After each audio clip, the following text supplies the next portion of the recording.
Olá, seja bem-vindo ao canal Viagem aos Mistérios do Reino. Este é um canal para viajarmos aos mistérios do reino através da Bíblia. Se inscreva no canal, curta, comente e compartilhe à vontade. Os capítulos 2 e 3 do livro do Apocalipse contêm as 7 cartas que Jesus enviou às 7 igrejas da província romana da Ásia Menor, localizada na atual Turquia.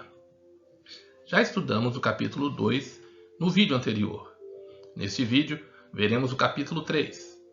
As 7 igrejas representam a plenitude da Igreja de Jesus no tempo e no espaço, tanto a igreja local quanto a igreja universal. Do ponto de vista profético, essas 7 igrejas representam a igreja inteira ao longo de todo o tempo decorrido, desde os apóstolos até a volta de Jesus. Ou seja, além da aplicação imediata a cada igreja local da época, há também uma correspondência profética entre as 7 igrejas do Apocalipse e os períodos da história da igreja. Além disso, ter sempre em mente que o Apocalipse foi escrito para a igreja em uma época de grande perseguição é uma chave importante para a compreensão da revelação de Jesus Cristo.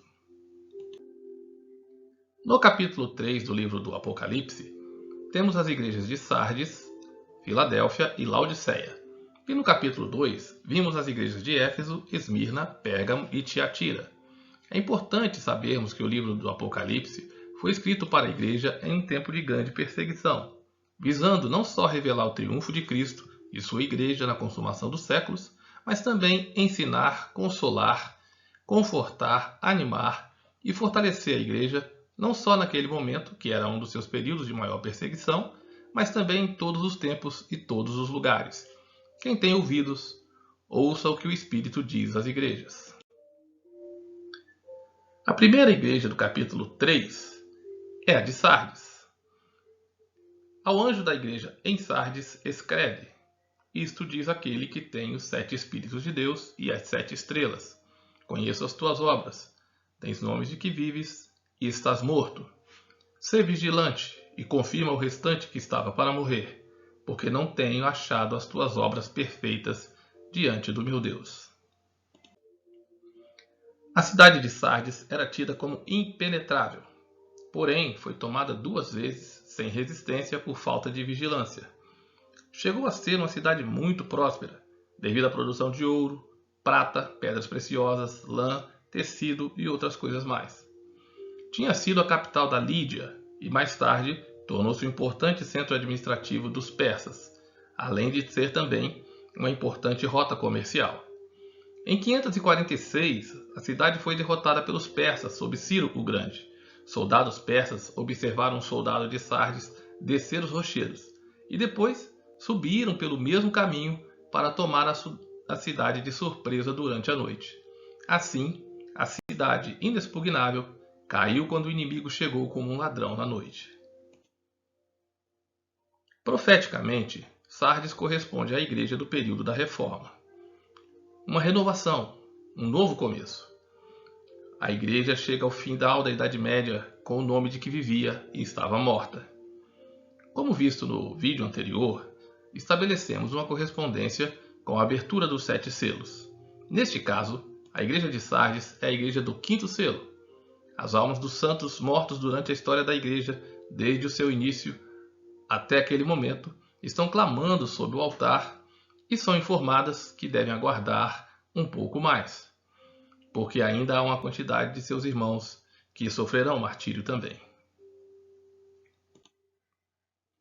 As 7 igrejas são igrejas literais da época em que foi escrito o Apocalipse. Esse é o aspecto histórico. Também são símbolos da história da igreja. Esse é o aspecto profético.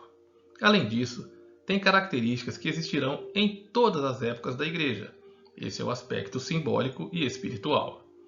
Além do ponto de vista profético, apesar dos inegáveis avanços do período da Reforma, é fato que essas obras não foram achadas perfeitas diante de Deus.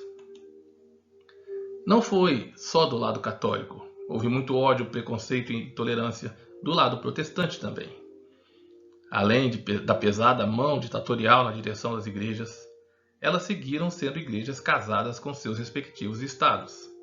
Assim, apesar do retorno à ortodoxia, essa ortodoxia era em muito uma ortodoxia morta. Sobre o remanescente fiel, Jesus fala para a igreja de Sardes, confirma o restante que estava para morrer, e que ela tinha algumas pessoas que não contaminaram suas vestes, e comigo andarão vestidas de branco, porquanto são dignas. As vestes representam não só a pureza e a justiça dos santos, mas também vitória e alegria. Além disso, os vencedores jamais terão seus nomes riscados do livro da vida. Pelo contrário, serão reconhecidos por Jesus diante do Pai e de seus anjos. O remanescente fiel, que Deus sempre tem em todo o tempo, começa a experimentar o avivamento durante a reforma, mas a plenitude desse avivamento só será total no próximo período da igreja, a igreja de Filadélfia. Ao anjo da igreja em Filadélfia, escreve: isto diz o que é santo, o que é verdadeiro, o que tem a chave de Davi, o que abre e ninguém fecha, e fecha e ninguém abre. Conheço as tuas obras. Eis que tenho posto diante de ti uma porta aberta, que ninguém pode fechar, que tens pouca força. Entretanto, guardaste a minha palavra e não negaste o meu nome. Essa próxima carta para a igreja de Filadélfia é uma carta que, assim como a carta para a igreja de Esmirna, é uma igreja que recebe uma carta sem nenhuma repreensão. A cidade de Filadélfia foi fundada pelo rei Eumênides de Pérgamo, em homenagem a seu irmão Átalo, chamado Filadélfio, de onde vem o nome da cidade, Filadélfia, amor fraternal. Situada em uma localização estratégica, a cidade era uma porta de entrada entre as montanhas. As únicas referências bíblicas a Filadélfia se encontram no Apocalipse, capítulo 1 e no capítulo 3, e durante o ministério de Paulo em Éfeso, toda a região ouviu o Evangelho. Quanto à correspondência profética, Filadélfia representa a igreja dos séculos XIX e XX, na verdade, já desde o final do século XVIII. É a igreja missionária do movimento de santidade e da plenitude do avivamento. Novamente, tendo pouca força, a igreja alcançou o mundo inteiro com a mensagem do Evangelho. Também do ponto de vista da correspondência temporal profética, a igreja de Filadélfia coincide com o sexto selo. Diz o texto do Apocalipse: e vi, quando abriu o sexto selo, e houve um grande terremoto, e o sol tornou-se negro como saco de silício, e a lua toda tornou-se como sangue, e as estrelas do céu caíram sobre a terra. O cumprimento acontece com o grande terremoto de Lisboa em 1750, o dia escuro de maio de 1780 e a grande chuva de meteoros de novembro de 1833, exatamente na sequência descrita no sexto selo e predita por Jesus em Mateus capítulo 24. A igreja que guardou a palavra de Jesus não negou o seu nome, mas foi perseverante. Jesus se apresenta identificado com ela, como santo, fiel e verdadeiro.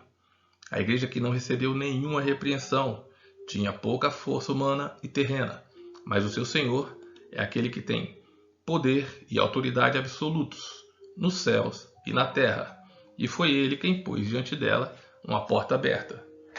O que ele abre, ninguém pode fechar. Não sabemos qual foi a aprovação da qual a igreja local de Filadélfia foi preservada no primeiro século, mas profeticamente ela foi a penúltima representação da igreja. E é a atual igreja, a igreja de Laodiceia, que passará pela hora da aprovação que há de vir sobre todo o mundo. Essa igreja de Filadélfia e a de Laodiceia são as duas últimas igrejas, as igrejas do tempo do fim. Importante notar que o relógio profético está marcando a passagem do tempo. Agora Jesus diz: eis que cedo venho.